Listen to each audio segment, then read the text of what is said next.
এখন যারা সংস্কারের কথা বলেছে এদের কারোর চেহারা আমরা দেখি নাই, আর এদের অনেকে রাস্তায়ও ছিল না। বাংলাদেশের রাজনীতিতে সংস্কার প্রস্তাব নিয়ে জনগণের কাছে যেতে এর আগে কোনোদিন দেখেছেন আপনারা? কোনোদিন দেখেন নাই।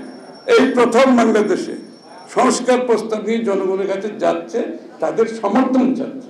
এখানে যারা বসে আছে সব সংস্কারের লোক।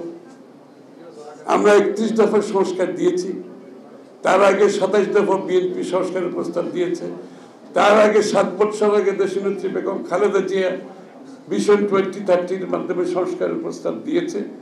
তখন এখন যারা সংস্কারের কথা বলেছে এদের কারোর চেহারা আমরা দেখি নাই, আর এদের অনেকে রাস্তায়ও ছিল না।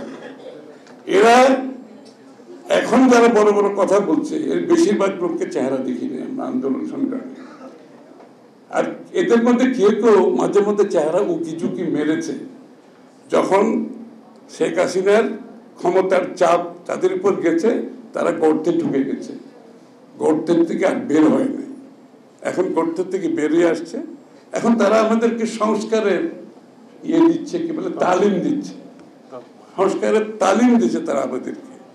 আরে শেখ হাসিনা যাওয়ার আগে তো বাংলাদেশ, শেখ হাসিনা পরবর্তী বাংলাদেশ কি হবে এটাকে তো মাথায় রেখে আমরা সংস্কার প্রস্তাব দিয়েছি। হাসিনা পরবর্তী কিভাবে বাংলাদেশ চলবে, নতুন বাংলাদেশ আমরা গড়ব, এটাকে মাথায় রেখে আমরা সংস্কার দিয়েছি। আমরা নতুন করে শেখ হাসিনা যাওয়ার পরে সংস্কারের কথা বলছিলাম তো, আমরা সবাই মিলে এই সংস্কারগুলো আমরা করেছি।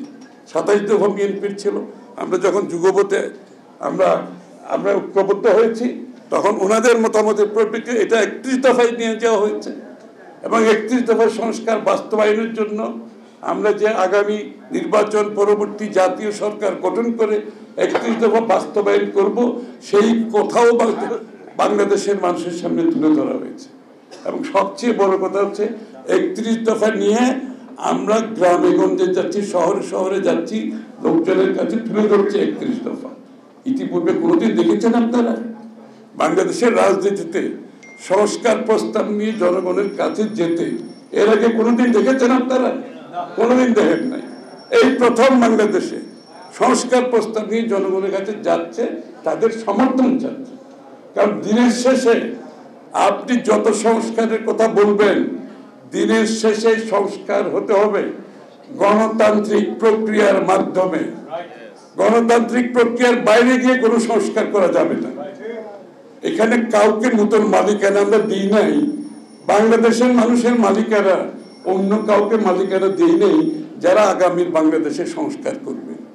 বাংলাদেশের সংস্কার হতে হবে গণতান্ত্রিক প্রক্রিয়ার মাধ্যমে, বাংলাদেশের মানুষের সমর্থনের মাধ্যমে, তার বাইরে সংস্কারের কোনো সুযোগ নেই। ইতিমধ্যে আমরা পরিষ্কারভাবে বলেছি, বিভিন্ন বক্তারা বলেছেন, পরিষ্কারভাবে বলেছি, যেই সমস্ত সংস্কারের জাতীয় ঐক্যমত হবে সেগুলোর জন্য আমরা প্রস্তুত। দেরি কেন? দেরি কেন? আমরা কেন জানতে পারছি না কোথায় ঐক্যমত হয়েছে? সবাই তো প্রস্তাব দিয়ে বসে আছে, সব রাজনৈতিক দল সংস্কারের প্রস্তাব দিয়েছে, তা আমরা তো অপেক্ষা করছি ঐক্যমত কোথায় হবে। ওনারাও বলছেন ঐক্যমতের পরিপ্রেক্ষিতে হবে, আমরাও বলছি ঐক্যমতের পরিপ্রেক্ষিতে হবে। তাহলে ঐক্যমতটা কোথায় আমরা জানতে পারছি না কেন?